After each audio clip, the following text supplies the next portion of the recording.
Carter, back to the Bible. Jika kita tidak percaya kepada kebenaran Tuhan yang menyelamatkan manusia, berarti kita percaya kepada dusta iblis yang menipu, menyesatkan, dan membawa kepada kebinasaan yang kekal. Tuhannya bukan Yesus. Ada seorang saudari kita yang berprasangka belaka. Ketika seseorang meninggal dan ke akhirat, kaget. Tuhannya bukan Yesus. Benarkah demikian? Cerdaslah dalam beriman dan temukan kebenarannya. Yang pertama, tidak usah atau tidak perlu nanya-nanya mana pengakuan Yesus bahwa Dia Tuhan. Sama seperti saudari manusia, apakah perlu membuat pengakuan dan pengumuman bahwa saudari itu manusia? Manusia ada ciri-cirinya. Begitu juga dengan Tuhan. Tuhan itu maha segala-galanya. Bisa dibuktikan kebenarannya dengan logika dan akal sehat. Yang kedua, jika Tuhan maha kasih, apakah saudari sudah merasakan kasih Tuhan? Hanya Yesus yang mempunyai kasih yang begitu besar, dan Dia telah membuktikannya. Datang ke dalam dunia untuk mati, menebus segala dosa-dosa semua manusia. Adakah Tuhan lain yang mempunyai kasih dan yang begitu peduli dengan dosa-dosa manusia seperti Yesus? Tidak ada.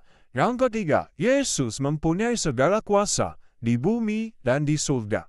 Kuasa nama di atas segala nama, di langit, di bumi, dan di bawah bumi. Kuasa atas setan-setan dan alam maut. Kuasa membangkitkan. Kuasa menyerahkan nyawanya dan kuasa untuk mengambilnya kembali. Kuasa memulihkan segala sesuatu, kuasa menyembuhkan segala penyakit, kuasa mujizat, kuasa atas alam semesta, kuasa menaklukkan badai, kuasa melipat gandakan 5 roti dan 2 potong ikan, memberi makan 5.000 orang laki-laki.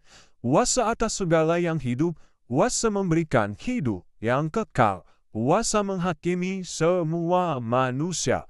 Dari kuasa-kuasa yang ada ini pada Yesus, kuasa-kuasa yang ada pada Yesus membuktikan Dia Tuhan yang Maha Kuasa. Saatnya akan tiba, setiap lutut akan bertelut, semua lidah akan mengaku Yesus Kristus Tuhan. Yang keempat, Tuhan itu Maha Benar.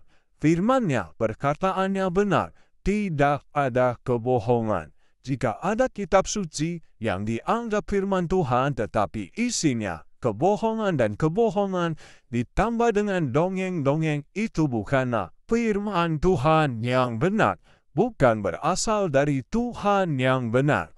Yang kelima, Tuhan itu Maha Penyelamat.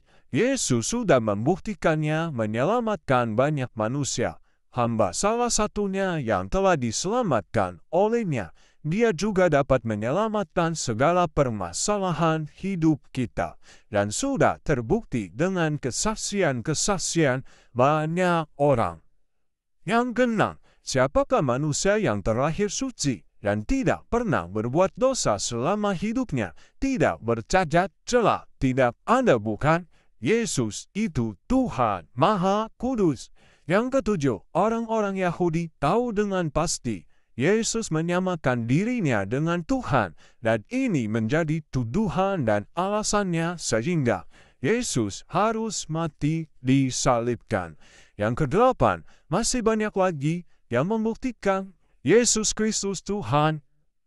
Salah satunya lagi adalah Maha Hidup. Bukti Dia hidup. Ya, Dia menyelamatkan banyak manusia sampai sekarang. Dia masih terus bekerja.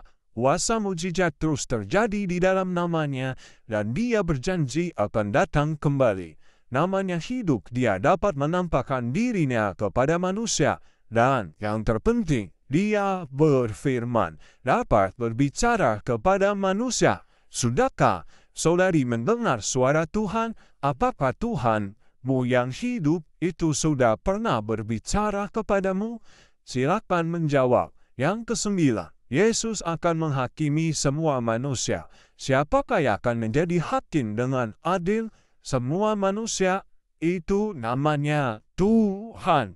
2 Korintus 5 ayat 10. Sebab kita semua harus menghadap takhta pengadilan Kristus, supaya setiap orang memperoleh apa yang patut diterimanya, sesuai dengan yang dilakukannya dalam hidup ini, baik ataupun jahat. Yang ke-10, nama-nama Tuhan semua ada pada Yesus. Ini yang Yesus katakan, akulah kebenaran, akulah kebangkitan, akulah terang dunia, akulah yang awal dan yang akhir. Jika saudari tidak percaya nama-nama Tuhan, berarti saudari tidak mengakui kebenarannya. Ini jelas kebenaran yang berasal dari Tuhan. Yesus mengasihimu. Dia menunggumu kembali seperti anak yang terhilang. Back to the Bible. Kembalilah kepada jalan yang benar.